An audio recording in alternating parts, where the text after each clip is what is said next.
আসসালামু আলাইকুম রহমতুল্লাহি ওবরকাতুহু। সম্মানিত দর্শক, আমাদের দেশে আগে যে একটা ১/১১ ঘটেছিল, সেই সময়টিতে ব্যবসায়ীদের উপর যে জুলুম এবং অত্যাচার শুরু হয়েছিল, উঠেছিল প্রকাশ্য।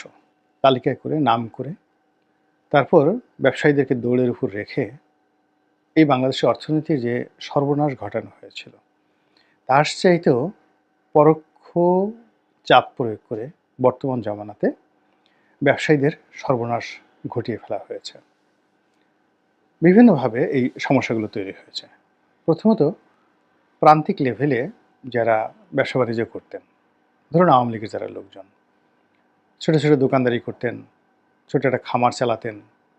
জেলা শহর, উপজেলা শহরে তাদের একটা ফার্ম ছিল। হয়তো অনেকের একটা যাকে বলা হয় আ ডিসপেন্সারি ছিল, অর্থাৎ ওষুধের দোকান ছিল। কারো একটা প্যাথোলজিক্যাল ল্যাব ছিল, কারো একটা আ ফটো তোলার যে স্টুডিও ছিল, এরকম ছোট, ছোট দোকান ছিল। আওয়ামী লীগের যারা লোকজন আছে, এদের একেকটা দোকানে ৩ জন ৪ জন করে কর্মচারী ছিল। এই দোকান যারা ভাড়া দিতেন, তারা সেখান থেকে টাকা পেতেন। এরকম লক্ষ, লক্ষ প্রতিষ্ঠান বন্ধ। বাড়িওয়ালা ভাড়া পাচ্ছেন না, বিদ্যুৎ বিভাগ বিদ্যুৎ বিল পাচ্ছেন না। ওখানে যারা ২-৩ জন লোক চাকরি করত, তারা বেতন ভাতা পাচ্ছেন না, কাজকর্ম করতে পারছেন না। আর ওই পরিবার রাস্তায় ফকিরে রূপান্তরিত হয়েছে। আর সে উন্মাদবদ্ধ হয়ে বদ্ধোন্মাদের মতো পালিয়ে বেড়াচ্ছে। অনেকে রিক্সা চালাচ্ছে, অনেকে ছিনতাই করছে, অনেকে ডাকাতি করছে, অনেকে চোরাচালানি করছে। মানে বিভিন্ন রকম তার এলাকা বাস্তুচ্যুত হওয়ার পরে অন্য সবাই যে কাজগুলো করে, সেই কাজগুলো করছে প্রান্তিক লেভেলে। যারা মধ্যমানের ব্যবসায়ী, ব্যাংক লোন নিয়ে টুকটাক ব্যবসা-বাণিজ্য করেন, আমদানি করেন, রপ্তানি করেন, ছোট একটা ইন্ডাস্ট্রি চালান। তারা গত ৭ মাসে ব্যাংকগুলোতে খোঁজ নিয়ে দেখেন যে একটি নতুন প্রকল্প তারা অনুমোদন করেনি, একটা প্রতিষ্ঠান বিএমআরই করেনি এবং বোর্ড মিটিং, যেখানে সপ্তাহে, সপ্তাহে বোর্ড মিটিং হয়, যেখানে প্রয়োজন হলে একটা সপ্তাহে ২ বারও বোর্ড মিটিং হয়, সেখানে আমার জানা মতে অনেকগুলো ব্যাংক ২ মাস ৩ মাসের মধ্যে একটা করে বোর্ড মিটিং তারা করতে পারছে না। আবার এই বোর্ড মিটিং করে তারা সেই বিষয়গুলো যদি বাংলাদেশ ব্যাংকে অনুমোদনের জন্য পাঠান, সেখানে আমলাতান্ত্রিক জটিলতায় পড়ছে। তারা যদি কোনো আ মানে একটা বোর্ড মিটিং করে তারপরে আবার সেটি যদি অন্য কোনো প্রতিষ্ঠানের সঙ্গে তাদেরকে রিচেক করতে হয়, সেখানে আমলাতান্ত্রিক জটিলতার মধ্যে তারা পড়ে যাচ্ছে। তো এই কারণে কি হচ্ছে, যেটিকে মধ্যম ক্যাটাগরি যারা ব্যবসায়ী রয়েছেন, যারা কোনো রাজনীতির সাথে জড়িত না, কিন্তু এই আমলাতান্ত্রিক জটিলতার কারণে তারা ব্যবসা-বাণিজ্য করতে পারছেন না। লার্জ স্কেলে যারা ব্যবসা-বাণিজ্য করেন, তাদের যারা অরাজনৈতিক, তারা সবাই অর্থ সংকটে পড়েছেন, বিকজ ব্যাংকগুলো এখন টাকা দিতে পারছে না। দ্বিতীয়ত, কনজিউম কমে গেছে। যেকোনো প্রোডাক্ট আপনি চিন্তা করুন, ফ্রেশ গ্রুপ, বসুন্ধরা গ্রুপ, তারপরে City Group, S Alam Group, Abul Khayer Group, মানে তাদের যে সকল প্রোডাক্ট, যেমন তেল, আটা, ময়দা, চিনি, ভোগ্যপণ্য যে করে বা তাদের টিস্যু রয়েছে, প্রায় সব প্রোডাক্টগুলোর যে চাহিদা, এটি কমে গেছে। কিন্তু তাদের যে স্ট্রাকচার, ব্যাংক লোন, তারপরে তাদের যে ম্যান পাওয়ার, এরপর তাদের মেশিনের যে অ্যাবিলিটি, খাজনা, ট্যাক্স, ভ্যাট সব কিন্তু আগের মতো আছে। বিদ্যুৎ বিল, কিন্তু বিক্রি বাট্টা আগের মতো নেই। তো বিক্রি বাট্টা যদি 30-40% কমে থাকে, তাহলে এই প্রতিষ্ঠানগুলো এখন কোন অবস্থায় চলছে? সব জায়গাতে গিয়ে দেখেন কান্নার রোল। বাংলাদেশের প্রাইভেট সেক্টরে সবচেয়ে বেশি লোক এমপ্লয় করে, ১ লাখ লোক এমপ্লয় করে প্রাণের অফিসে গিয়ে দেখেন, দোকানগুলোতে গিয়ে দেখেন বেচাকেনার অবস্থা কী। ওয়ালটনে গিয়ে দেখেন বেচাকেনার অবস্থা কী। স্টেডিয়াম মার্কেটে গিয়ে দেখেন যারা আমদানি করতেন ইলেকট্রনিক্স পণ্য, তারা কী অবস্থায় রয়েছে। ভালো না, কোথাও ভালো না। এই হলো যাকে বলা হয় অর্থনীতির খারাপের কারণে। এরপর যে সকল ব্যবসায়িক প্রতিষ্ঠান, যাদের মালিকরা বিভিন্ন কারণে শেখ হাসিনার কাছে একবার গিয়েছে, তাদের সাথে দেখা সাক্ষাৎ হয়েছে এবং এটা জানেন যে এটা ব্যবসায়ীদেরকে বাধ্য করা হয়, চাঁদা দিতে বাধ্য করা হয়, অনেক সময় তাদেরকে নিতে বাধ্য করা হয়। খুব অল্প ব্যবসায়ী রয়েছে যারা শেখ হাসিনা, খালেদা জিয়া বা এরশাদকে ব্যবহার করে যাকে বলা হয় যারা বিপুল অর্থবিত্তের মালিক হয়ে যায়, ধড়িবাজ টাইপের, তারা কিন্তু আগেই আখের গুছিয়ে নেয় এবং তারা সবাই দেশের বাইরে নিরাপদ স্থানে চলে গেছে। শামিদ গ্রুপের লোকজন কোথায়? সিঙ্গাপুরে। সিঙ্গাপুরের ৮ম ধনী, বাংলাদেশ সরকারের একটা সামর্থ্য আছে, সে তো বাংলাদেশের পাসপোর্টই ফেলে দিয়েছে। সিঙ্গাপুরের নাগরিকত্ব, এসালাম কোথায়? সিঙ্গাপুরে। সে বাংলাদেশের পাসপোর্ট ফেলে দিয়েছে এবং সে এখন সিঙ্গাপুরের নাগরিক। আপনি তার একটা পশম স্পর্শ করতে পারবেন না। মধ্য থেকে সে 2.25 লক্ষ কোটি টাকা বিভিন্ন ব্যাংক থেকে বের করে নিয়ে গেছে। বের করে নিয়ে সে মানে রীতিমতো ওখানে দুবাই, সিঙ্গাপুর, ব্যাংকক হয়ে সে রাজার হালে কাটাবে। কিন্তু যেটা বাংলাদেশে রয়ে গেছে, থেকে গেছে, যেমন ধরেন বসুন্ধরা গ্রুপ, হামিম গ্রুপ, যমুনা গ্রুপ। এখন যমুনা গ্রুপ সরকারের সাথে এরকম জাতীয় যমুনা গ্রুপ তো জাতীয় পার্টির সাথে ছিল। তো এইভাবে যমুনা গ্রুপ, বসুন্ধরা গ্রুপ, তারপরে ফ্রেশ, ওই তাদের 71 টিভির মালিক ছিল ফ্রেশ গ্রুপ, তারপর সময় টিভির মালিক ছিল সিটি গ্রুপ। এখন এই প্রতিষ্ঠানগুলো যে কোনো কারণেই হোক না কেন, কেউ হয়তো একটা টেলিভিশন নিয়েছে, কেউ একটা সংবাদপত্র নিয়েছে, কেউ হয়তো একটা অ্যাসোসিয়েশনের সুযোগ পেয়েছে, কেউ একটা লাইসেন্স নিয়েছে এবং ওই সুযোগে মন্ত্রী এমপিরা তাদেরকে নিয়ে শেখ হাসিনার ত্রাণ তহবিলে প্রথমে টাকা দিতে বাধ্য করেছে, এরপর শেখ হাসিনার সাথে সম্পর্ক হয়ে গেছে এবং এটা একটা মানে যাকে বলে নেশার মতো। আপনাকে গণভবন থেকে দাওয়াত করা হলো, বঙ্গভবন থেকে দাওয়াত করা হলো, এমনকি এখন ডক্টর ইউনূস আপনাকে দাওয়াত করিয়েছে একটু চায়ের জন্য, বলেন তো কোন ব্যবসায়ীটা যাবে না? এখন একটা ব্যবসায়ী যাবে, আপনি যাবেন, আমি যাব, যাওয়ার পর 2 দিন পর ইউনূসের সাথে ছবি তুললি কেন? আয় তোর একটু গুতা দিই।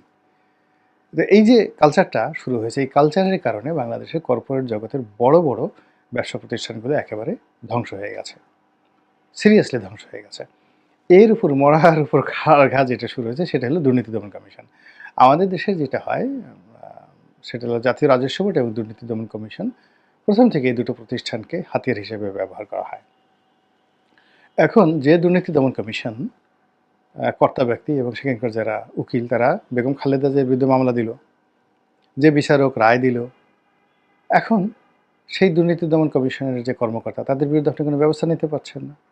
তারা মানে আবার তাদের বিরুদ্ধে ব্যবস্থা নিয়ে সেই কর্মকর্তারই আবার দেখানো যাচ্ছে আওয়ামী লীগের মন্ত্রী, এমপি, আওয়ামী লীগ মাইন্ডের ব্যবসা বাণিজ্য যারা করছে তাদের বিরুদ্ধে সেই অভিযোগ এনেছে এবং সেই কর্মকাণ্ডই করছে যেই কর্মকাণ্ডগুলো মূলত আওয়ামী লীগ জমানাতে করা হতো বিএনপি জামাতের লোকদের বিরুদ্ধে।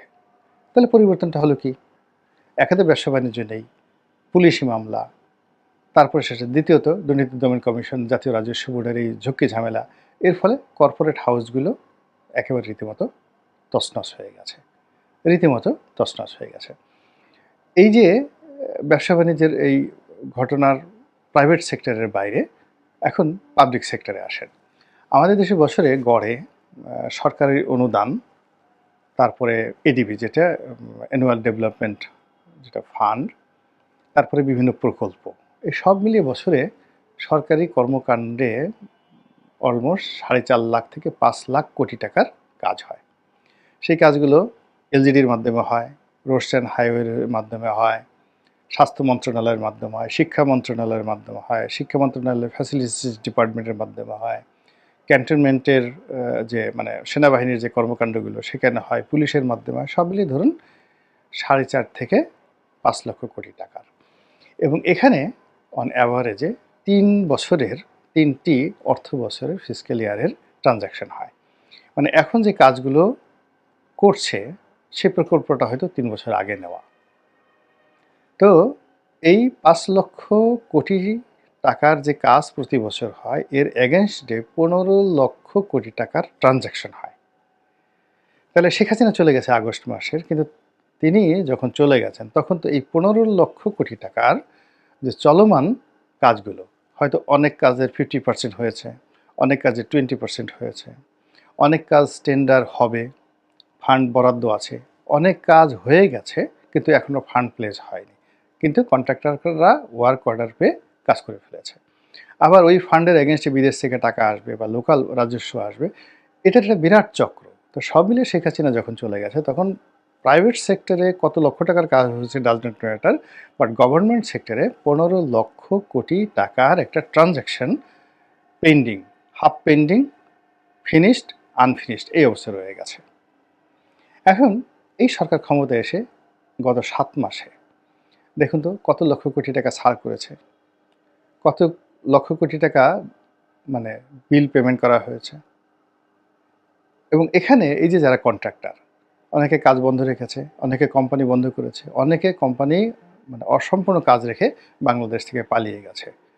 আর যারা চাইনিজ কোম্পানি, যারা টাকা নিয়ে কাজ করছে, যেমন মেট্রো রেল বলেন, ইথালথাই বলেন, তারপরে এক্সপ্রেসওয়ে বলেন, বড় বড় যে কাজগুলো বিদেশে কাজ করছে, তারা কাজ না পেয়ে বন্ধ করে দিচ্ছে। কেবলমাত্র বিদ্যুৎ সেক্টরে আদানি বা অন্যান্য যে সমস্ত কোম্পানি, তারা সরকারকে জিম্মি করে টাকা আদায় করছে। কিন্তু লোকাল এবং ইন্টারন্যাশনাল যে সকল কোম্পানিগুলো রয়েছে, যারা কনস্ট্রাকশন সেক্টরে কাজ করতো, সামরিক বেসামরিক সব ব্যাপারে, সব বিষয়ে গিয়ে দেখেন সেখানকার অবস্থাটা কী।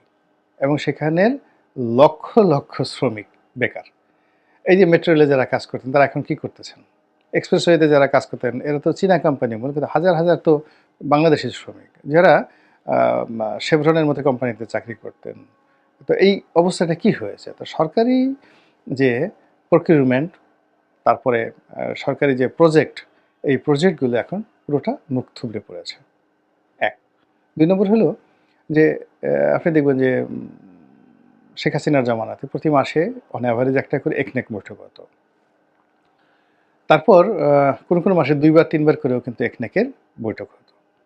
এবং এই সকল বৈঠক হওয়া মানেই একটা বৈঠকে ২০,০০০ কোটি, ৫০,০০০ কোটি, ১,০০,০০০ কোটি টাকার বড় বড় এই রেগুলার প্রকল্পগুলো পাস হতো। এখন এই গত ৭ মাসে দেখেন তো কয়টা একনেকের বৈঠক হয়েছে? কত হাজার কোটি টাকার প্রকল্প পাস হয়েছে? কয়টা টেন্ডার হয়েছে?